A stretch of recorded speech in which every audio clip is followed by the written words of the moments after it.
रविवार की रात वॉशिंगटन डीसी में आयोजित व्हाइट हाउस कॉरेस्पॉन्डेंट डिनर के दौरान हुई गोलीबारी की घटना ने पूरे अमेरिका को झकझोर कर रख दिया और एक भय जैसी स्थिति वहां उत्पन्न कर दी। अब ये कार्यक्रम आमतौर पर मीडिया, राजनीति और मनोरंजन जगत के प्रमुख लोगों की मौजूदगी के लिए जाना जाता है, लेकिन इस बार ये एक भयावह घटना की वजह से सुर्खियों में आ गया। दरअसल इस हमले के बाद सामने आई जानकारी ने मामले को और ज्यादा जटिल और चिंताजनक बना दिया है। अब जांच में खुलासा हुआ है कि हमले को अंजाम देने वाला संदिग्ध न केवल मानसिक रूप से उथल पुथल में था, बल्कि उसे अपने किए पर पछतावा भी था। इसके बावजूद उसने गोलीबारी करने का फैसला किया। ये जानकारी उसके द्वारा अपने एक रिश्तेदार को भेजे गए कथित कबूलनामे से सामने आई है। इस कबूलनामे में उसने अपने मन की स्थिति, गुस्से और अपराध बोध तीनों को विस्तार से व्यक्त किया है। अब आपको बता दें, संदिग्ध की पहचान कोल टॉम्स एलन के रूप में हुई है, जो कि उच्च शिक्षित बताया जा रहा है। वह कैलिफोर्निया के टॉरेंस इलाके का निवासी है और उसने मैकेनिकल इंजीनियरिंग और कंप्यूटर साइंस जैसे तकनीकी विषयों में पढ़ाई की है। इतना ही नहीं, वो साल 2014 में नासा जेट प्रपल्शन लेबोरेटरी के रिसर्च फेलोशिप प्रोग्राम का हिस्सा भी रह चुका है। इसके अलावा वो एक शिक्षक के रूप में भी काम कर चुका है, जो इस बात को और ज़्यादा चौंकाने वाला बनाता है कि इतने शिक्षित व्यक्ति ने इस तरह का कदम क्यों उठाया।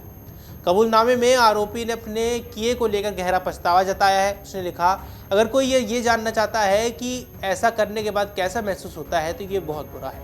मुझे उल्टी जैसा महसूस हो रहा है। मैं उन सभी चीज़ों के लिए रोना चाहता हूँ जो अब मैं कभी नहीं कर पाऊँगा, उन लोगों के लिए भी जिनका भरोसा अब मैंने तोड़ दिया है। हालांकि इस पछतावे के साथ साथ उसके अंदर गुस्सा भी साफ झलकता है।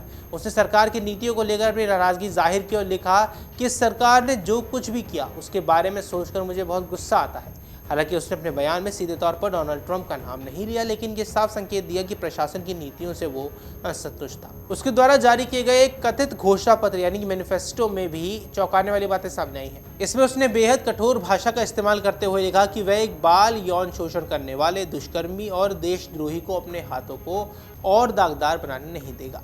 इस बयान ने उसकी मानसिक दृष्टिकोण और गुस्से की तीव्रता को उजागर किया है। हालांकि ये भी दिलचस्प है कि उसने अपने मैनिफेस्टो में कुछ सीमाएं भी तय की थी। उसने लिखा था कि उसका निशाना पूरी ट्रंप कैबिनेट थी, लेकिन उसने ये स्पष्ट किया कि काश पटेल उसके निशाने पर नहीं थे। ये दर्शाता है कि उसने अपने लक्ष्य को लेकर कुछ हद तक चयनात्मक दृष्टिकोण अपनाया हुआ था।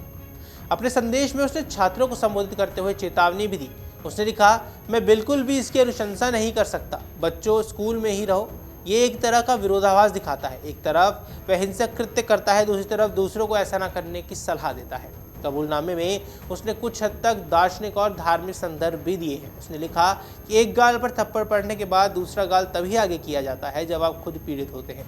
उसने खुद को उन लोगों से अलग बताया जो अत्याचार का शिकार हुए, जैसे कि डिटेंशन सेंटर में प्रताड़ित लोग, बिना मुकदमे के जेल भेजे गए व्यक्ति, भूखे बच्चे या उत्पीड़न झेल रही महिलाएं।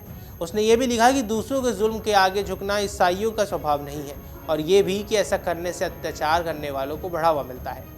इस तरह के विचार उसके भीतर चल रहे वैचारिक संघर्ष और खुद को सही ठहराने की कोशिश को दर्शाते हैं।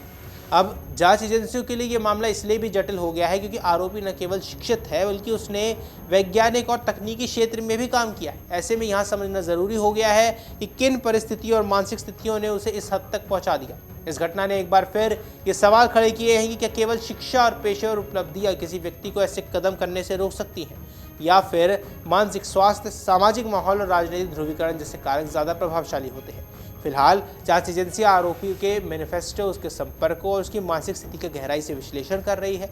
ये भी पता लगाने की कोशिश की जा रही है कि उसने एक कदम अकेले उठाया या इसके पीछे कोई और प्रेरणा या नेटवर्क था। इस घटना ने न सिर्फ अमेरिका की सुरक्षा व्यवस्था पर सवाल खड़े किए, बल्कि ये भी दिखाया कि बढ़ती वैचारिक कट्टरता और असंतोष किस तरह खतरनाक रूप ले सकता है। आने वाले दिनों में इस मामले से जुड़े और खुलासे हो सकते हैं, जो इस घटना की असल वजहों को समझने में काफ़ी ज़्यादा मदद करने वाले हैं। बाकी आपको क्या कुछ लगता है हमें कमेंट सेक्शन में ज़रूर बताएं। फिलहाल के इस वीडियो में इतना ही।